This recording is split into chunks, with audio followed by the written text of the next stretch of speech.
রাজধানীর মিটফোর্ডে ব্যবসায়ী সোহাগকে নৃশংসভাবে হত্যার প্রতিবাদে ফুঁসে উঠেছে সাধারণ মানুষ। নারকীয় এই হত্যাকাণ্ডে জড়িতদের দৃষ্টান্তমূলক শাস্তি দাবি করেছে সবাই। এরই মধ্যে আটক মাহমুদুল হাসান মাহিন ও তারেক রহমান রবিনকে পৃথক মামলায় রিমান্ডে নিয়েছে পুলিশ। এদিকে সোহাগ হত্যার ঘটনায় যুবদল নেতা রজ্জব আলী পিন্টু ও সাবা করিম লাকিকে দল থেকে আজীবন বহিষ্কার করেছে বিএনপি। অভিযুক্তদের বিরুদ্ধে আইনি ব্যবস্থা নিতে সরকারের প্রতি আহ্বান জানিয়েছেন দলের স্থায়ী কমিটির সদস্য সালাউদ্দিন আহমেদ। হত্যাকাণ্ডের তীব্র নিন্দা ও প্রতিবাদ জানিয়ে বিবৃতি দিয়েছেন জামায়াত ও এনসিপি নেতারা। বিস্তারিত জানাচ্ছেন তরিক ইসলাম। বুধবার বিকেলে মিটফোর্ডের রজনী বোস লেনে নিজের ব্যবসা প্রতিষ্ঠানের সামনে এভাবেই প্রকাশ্যে চান্দাল সোহাগ নামে এক ব্যবসায়ীকে ইট পাথর মেরে হত্যা করা হয়।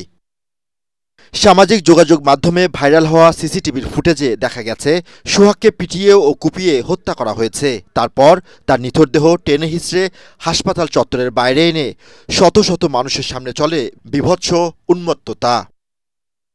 পুলিশ জানায় হত্যাকাণ্ডের ঘটনায় এখন পর্যন্ত মহিন ও তারেক নামে দুজনকে গ্রেফতার করা হয়েছে। অন্য আসামিদেরও শনাক্ত করা হয়েছে। তাদের গ্রেফতারে চলছে অভিযান। এরই মধ্যে আটক তারেক রহমান রবিনের কাছ থেকে একটি বিদেশি পিস্তল উদ্ধার করা হয়েছে। ব্যবসায়িক দ্বন্দ্ব ও পূর্বশত্রুতার জেরেই এই হত্যাকাণ্ড ঘটে থাকতে পারে বলে জানিয়েছে পুলিশ।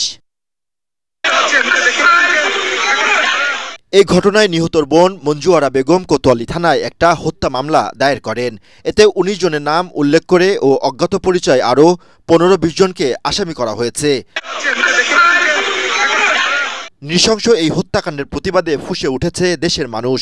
সন্ধ্যায় ঢাকা বিশ্ববিদ্যালয় ক্যাম্পাসে বিক্ষোভ করেছেন সাধারণ শিক্ষার্থীরা। সোহাগ হত্যার ঘটনায় নিন্দা ও প্রতিবাদ জানিয়ে সামাজিক যোগাযোগ মাধ্যমে স্ট্যাটাস দিয়েছেন জামায়াতের সেক্রেটারি জেনারেল অধ্যাপক মিয়া গোলাম পরোয়ার ও এনসিপি নেতা সার্জিস আলম সহ বিভিন্ন দল ও সংগঠনের নেতারা। এদিকে সোহাগ হত্যার ঘটনায় যুবদলের কেন্দ্রীয় কমিটির সাবেক সহ জলবায়ু বিষয়ক সম্পাদক রজ্জব আলী পিন্টু ও ঢাকা মহানগর দক্ষিণ যুবদলের যুগ্ম আহ্বায়ক সাবা করিম লাকিকে দল থেকে আজীবন বহিষ্কার করেছে বিএনপি। অভিযুক্তদের বিরুদ্ধে আইনি ব্যবস্থা নিতে সরকারের প্রতি আহ্বান জানিয়েছেন দলটির স্থায়ী কমিটির সদস্য সালাউদ্দিন আহমেদ। তরিক ইসলাম, এটিএন বাংলা, ঢাকা।